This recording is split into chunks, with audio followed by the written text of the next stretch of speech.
Here's the 5 habits that helped me become a millionaire by the time I was 25 years old, with no outside funding, inheritance, wealthy parents, just bootstrapping from $0 and trying to make it happen.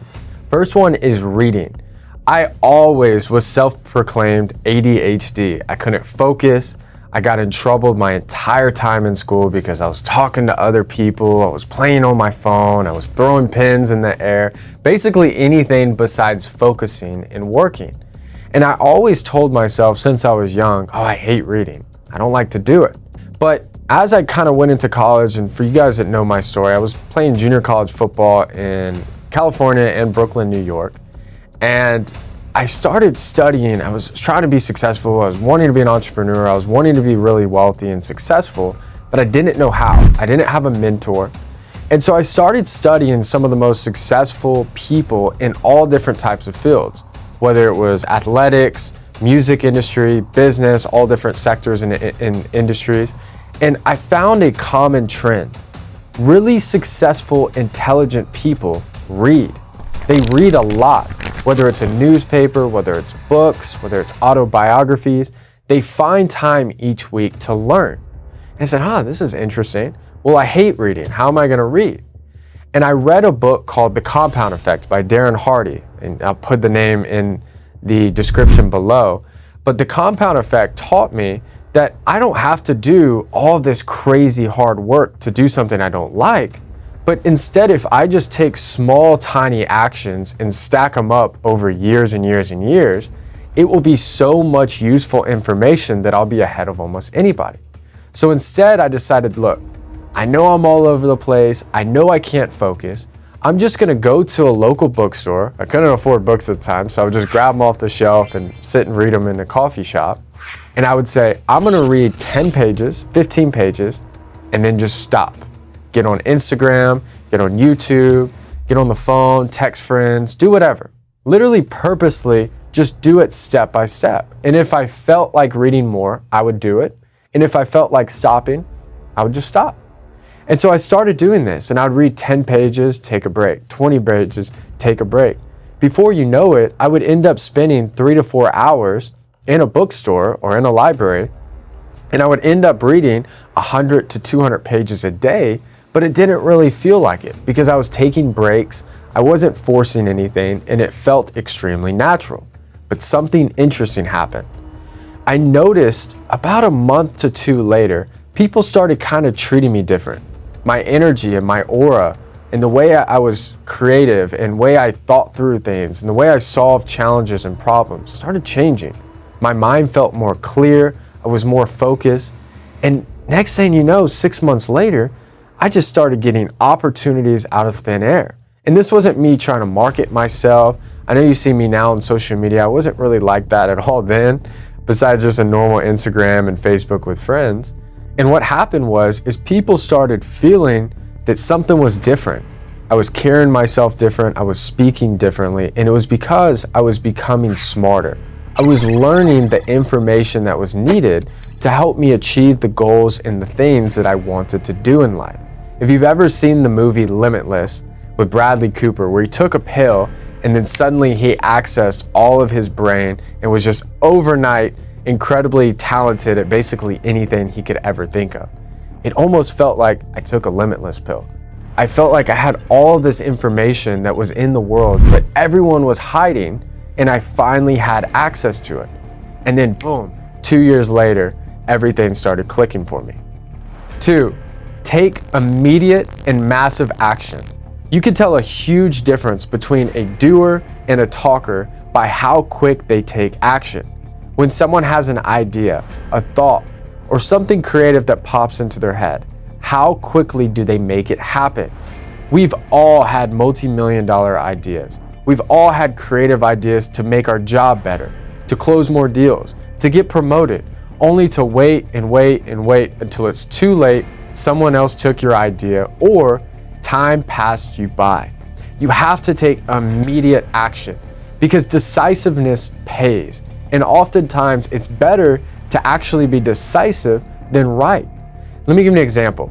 Let's say you have 2 people that just graduated college or university, or they're looking to start a new career. who knows if they're going to choose the right job, the right industry, the right business to be in. But let's say they each have a 6-month window, and the first person goes and applies to 1,000 different companies, sends hundreds and hundreds of emails a day, and ends up taking a job within a week because they interviewed every single day, 4 or 5 times a day. But the other person waited. They didn't want to make a wrong decision, and so they waited and they did all this research, and finally about 2 weeks later, they applied to about 10 different companies. But unfortunately, it took a couple weeks for them to reply. Some wasn't interested and they weren't hiring. And finally, that person interviews with one of those 10 companies about a month to 6 weeks later. Keep in mind, person number 1 has already started at this other company. Now, the second person finally interviews. They're so prepared, they take their time, only to realize they don't want to work at that company. So they start the process all over again. Meanwhile, the first person hated the first job. So they apply to a gajillion other companies, they get another interview, and by week 5, they already have a second job. Meanwhile, the first person hasn't even accepted a job, they're not making money, and they're not making any progress. And let's just say by month 3, that second person finally figures something out, gets a job, only to realize they should have done something different. But it's going to take time, so they waste another month and they waste a bunch of time, only to wait for about 6 months to finally figure out what's meant for them and what's actually a good fit for their life. But person 1 has already found the second job 6 weeks in that they started, that they loved, and they did an incredible job at, and it fits them perfectly. Person 1 versus person 2 was no more talented than the other. They didn't have a better degree, better connections, or better network. The only difference is the first person took action quicker, they made more steps forward to give them a bigger net and a bigger opportunity, and they weren't afraid to make adjustments and change their strategy so they could get into the situation that they want. Be decisive. If you fail and you move quick, you can figure something else quicker than someone even makes a decision to try. Third, do rich people things. This is something I've always said is I just want to be around wealthy people, great environments, and environments that when you enter, you can just feel the aura of success. Even when I was broke, I was living in California and I was living in New York. I would go, whether I took the bus, whether I took the subway, rode with a friend, or drove out there, I would go out to the nicest area of town and just hang out. I would go sit in the nicest hotel and do some work, do homework, apply to jobs, try out different things, try to start businesses.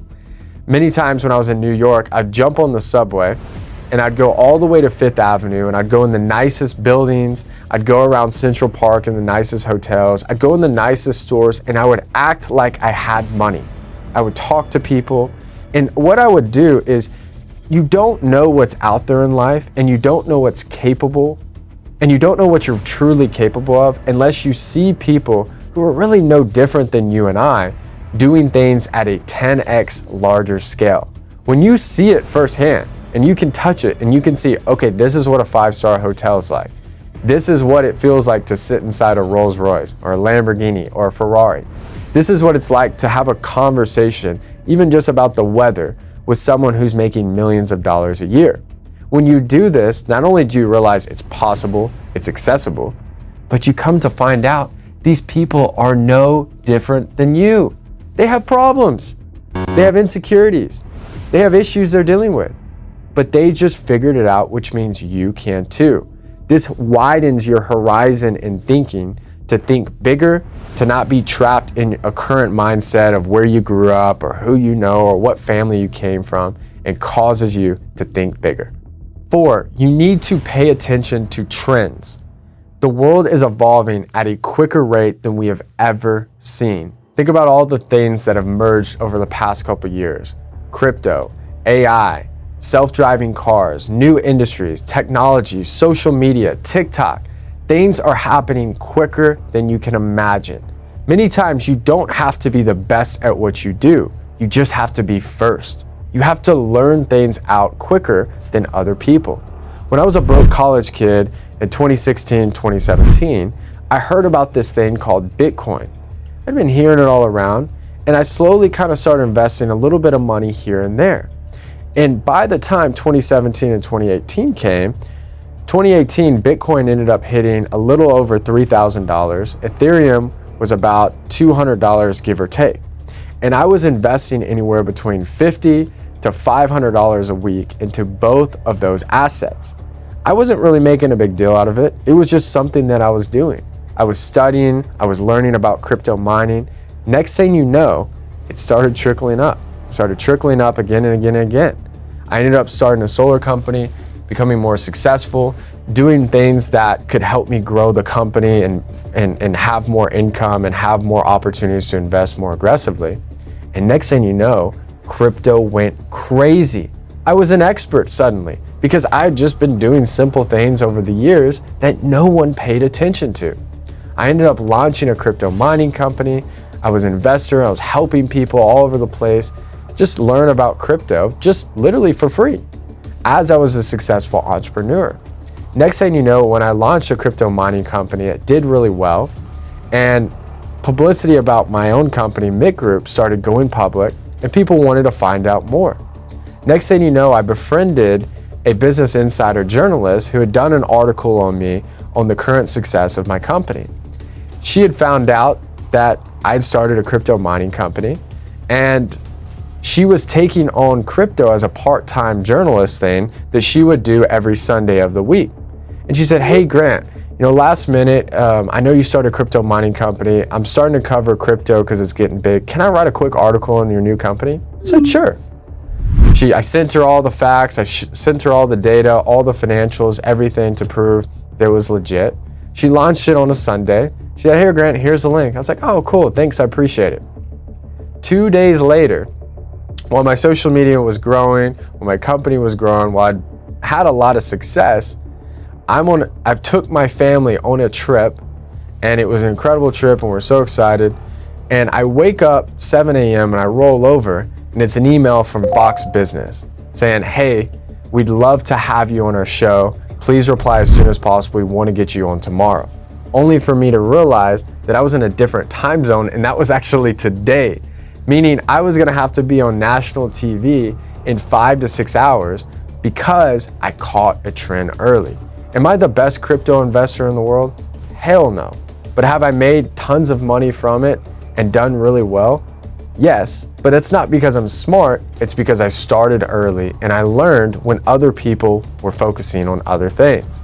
Now I've been on Fox almost 20 times, and I help people all the time just because I was able to catch trends. Last is pivoting.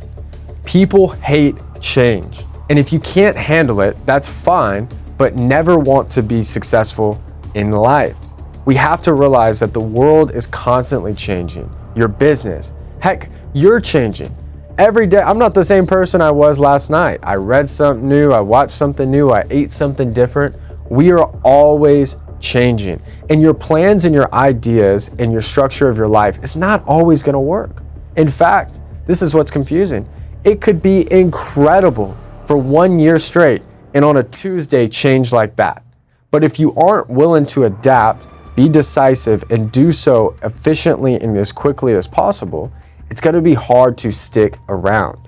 To win over the next 5 to 10 years, you're going to have to adapt, especially with how quickly the world is changing. When I was starting Mick Group, and we're in the solar industry, and we are traditionally always selling directly to customers in their home because we're in residential solar. Out of nowhere, I turned on the TV to come find out something called COVID just started. What the hell is COVID? 2 weeks later, the entire country is shut down. We're in quarantine. You can't do the normal things that you would do. This business was starting off great. We were excited. People were closing deals. Now it felt like everything is coming crashing down to an end. I said, you know what? No one has ever sold solar really remotely over the phone because they said you had to be in person. You had to look at the house. You had to build trust with the customer. I said, screw it.